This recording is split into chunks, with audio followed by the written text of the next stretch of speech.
Hi everyone, I'm reading another book in the series by Andrea Beaty, Rosie Revere engineer, A.D. Twist scientist, Iggy Peck architect, and this one's called Sofia Valdez, future Prez.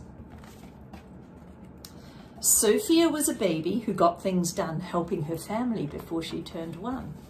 She and Abuelo went out every week to help elderly friends around Blue River Creek, who couldn't get out and about on their own and with no place to gather, were stuck home alone, raking the leaves and taking pets for a walk, or just dropping by for a treat and a talk.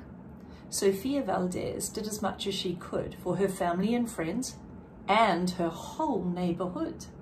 A dreamer, a doer, a real-life go-getter. Most people like good, but Sofia liked better. Each morning, Abuelo walked Sofia to class. They walked home again along Blue River Pass, making plans, munching cookies, Abuelo and girl, except for that Tuesday when Pup saw a squirrel. With a howl, Pup took off, racing all through the town, over, under, beneath, and all around.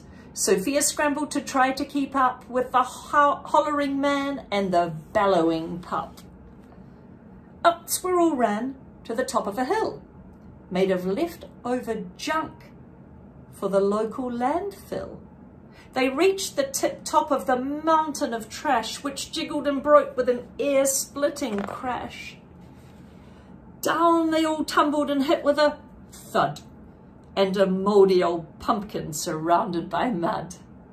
"Ouch!" cried Abuelo. He struggled to stand. "A dangerous mess," he said, grasping his hand. The next day, Sofia walked to school solo, but it wasn't the same without her Abuelo. "This is not right," declared young Sofia, who glared at Mount Trashmore and got an idea. The very next morning, at dawn, she planted a sign at the front of the lawn. She stood back and smiled, and Pup gave a bark. "Get rid of Mount Trashmore. Let's build a new park." Each of the neighbours had something to say about benches and fountains and places to play, meeting spots, gardens, a basket for bees, a rubber duck pond, and a kiosk for cheese. She drew every thought on a map of the park, which was perfectly perfect, by a quarter to dark. It's not really a time. She drifted to sleep in her soft, cozy bed. Then, bam, she woke up with a thought when a thought smacked her head. Her heart skipped a beat as she realized each one of her neighbors had said, "Let me know when it's done." They all thought Sofia could build it alone, but how could one girl do so much on her own? The weight of that thought made her tender heart ache. As night thunder growled and she lay wide awake, then dawn brought a storm and a gloomy sky wept, and the heartsick Sofia finally slept. Abuelo baked cookies when Sofia got up. He gave her a bagful and sneaked one to Pup. He blinked back a tear as he hugged his Sofia. "For courage," he whispered. "Ti amo, mi vida." Sofia's knees wobbled. She felt weak inside. She looked at his ankle and she quite nearly cried. Though she didn't feel brave or courageous at all, Sofia Valdez went to face City Hall. So she was going down to the government office.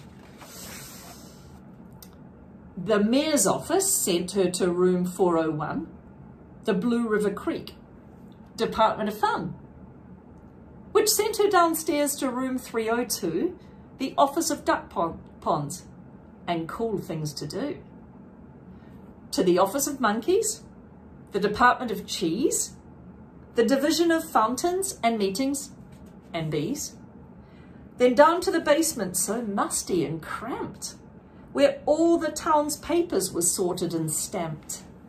And that's where the clerk said what no one else did. You can't build a new park. You're only a kid. The words smacked Sofia deep down in her heart. Her plan was kiboshed before it could start. I think, said Sofia, I think that law's wrong. But her second grade voice didn't sound very strong. The clerk said, Clearly, it cannot be done. Do you have any questions? And Sofia said, 1. If you were me, and if I was you, and he was your grandpa, what would you do? Well, said the clerk. Then she said nothing at all. She thought and she thought. Then she sent out a call to every employee through City Hall. The entire government of Blue River Creek crammed into the office to hear Sophie speak. But her words jumbled up and her cheeks turned bright red as a dozen emotions rushed into her head. Her heart beat so loudly, she thought it would crack. The crowd leaned in closer. Sofia leaned back. Then her arms brushed the edge of the old cookie sack. And that was the moment when Sofia first knew being brave means doing the things you must do. Though your heart cracks with fear, though you're just in grade 2, she took a deep breath, looked the mirror in the eye, and though her knees wobbled, she held her head high. Sofia started talking. She spelled out her plan and why it all mattered and how it began. And once she got rolling, she had lots to say about meeting spots, monkeys, and places to play, the other ideas for things they could do to help the town's elders, and other folks too. She had thoughts on the library, thoughts on the zoo, and perhaps a way to combine the two. And, all right, go start a petition. If the Sound wants a park, we'll start a commission. And so young Sofia got right to work with some help from her family, and Pup, and the clerk. Then others joined in, not all, but a few, like Miss Lila Greer and the kids in grade 2. There were hearings and surveys and taxes to figure, then bulldozers, cranes, and a blue bigger digger. They all built that park. That's how it got done, with the hard work of, by, and for everyone.